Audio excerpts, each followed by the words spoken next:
자, 오늘도 계속해서 풍경화 새로운 그림을 그려보겠습니다. 먼저 화면을 8등분으로 나눠주세요. 화면을 8등분으로 나눠주세요. 연필로 자리를 표시하고 중간을 찾은 다음에 긴 선을 그어주시고요. 또 오른쪽에서도 반을 찾고 왼쪽에서도 반을 찾아서 중간을 찾아주세요. 자, 지금 이렇게 하니까 4등분이 됐지요? 다시 여기와 여기 반을 찾는데 내가 중간일 것 같은 부분을 임의로 표시를 한 다음에 연필로 이렇게 옮겨가면서 중간이 정확한지를 확인하면 됩니다. 안 맞을 경우에는 다시 지우개로 지우면서 이렇게 정확한 중간의 위치를 찾아서 여기도 나누고 또 여기도 나누고 8등분을 해주세요. 연필로 8등분을 재기가 어려운 분은 자로 바로 8등분을 나눠도 됩니다. 자, 먼저 집을 한번 넣어 볼 건데요.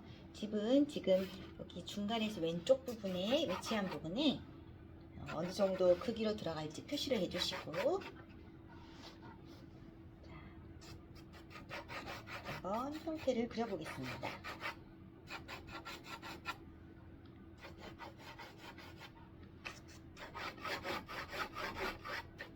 일단 위치를 대략적으로 표시하고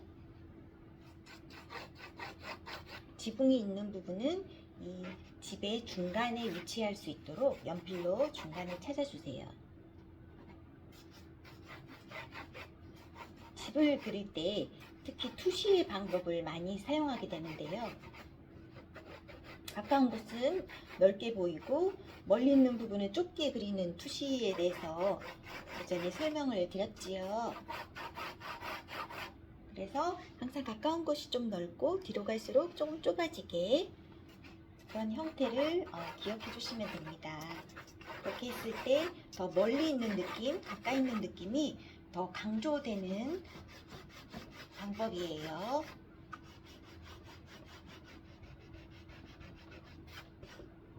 자, 지금 대략 지붕의 위치와 집의 위치를 표시한 다음에 좀 더 세밀한 형태를 그려야 되는데요.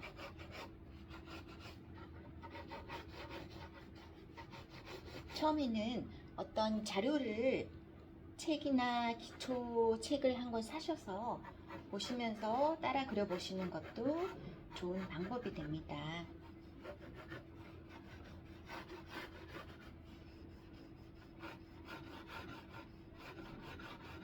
선을 그을 때는 한 번에 너무 진하게 긋지 마시고 여러 번 그으면서 점점 정확한 형태가 나왔을 때 조금 더 선명하게 해주시면 더 좋습니다.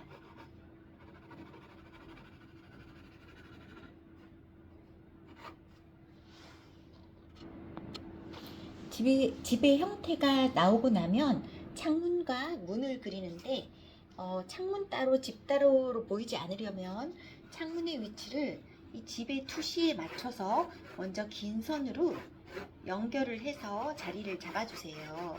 앞쪽은 넓고 뒤쪽은 좁게요. 이렇게 긴 선으로 표시를 한 다음에 앞에서부터 창문을 위치를 표시한 다음에 하나씩 그려가면 되겠습니다. 뒤로 갈수록 형태가 조금 더 작게 그리면 더 멀어지는 느낌을 표현할 수 있어요. 예전에 집을 개체로 연습을 해봤기 때문에 이번에 그리는 게 조금 더 수월하실 거라고 생각이 듭니다. 앞에 문도 이 집의 모양의 투시에 맞춰서 방향을 잡아주면 됩니다. 여기가 이렇게 기울어져 있다면 위에 부분도 기울기를 같이 만들어 주세요. 같은 기울기를 해주시고 처음에 형태를 잡기 위해서 그렸던 보조선들은 다 지워주세요. 일단 집의 형태가 나왔고요. 그러면 대략적으로 길의 위치를 어디까지 할 건지, 시작은 어디에서 하고 끝나는 점은 어딘지 표시를 해준 다음에 긴 선으로 연결을 해주세요. 자, 전체적인 자리를 찾는 것부터 항상 먼저 해야 됩니다. 그리고 산의 위치도 시작하는 부분이 어디고 끝나는 부분이 어딘지 표시를 한 다음에 연결을 해주면 됩니다. 풀도 어느 부분에 들어갈 건지를 이렇게 대략적인 윤곽선으로 표시를 해주세요. 산도 어디에서 시작하고 어디에서 끝날지를 표시를 해준 다음에 처음에는 긴 선으로 대략적인 구도를 만들어 주세요.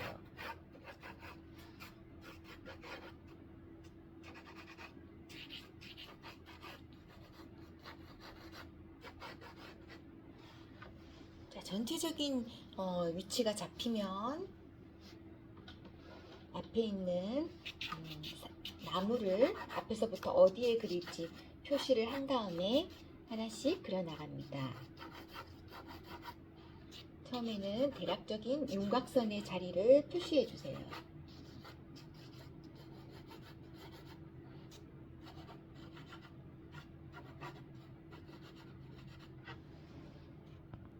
대략의 형태가 잡히면 어두운 부분에 명암을 한 번씩 들어가 주세요.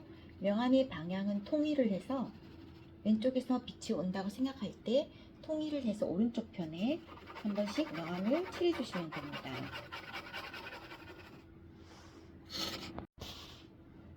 자, 마무리를 하면 이제 이렇게 되겠습니다. 어두운 부분은 명암을 한 번씩 표시해 주고 또 정확하게 잡힌 형태는 좀 선명하게 선을 그어주면 되고요.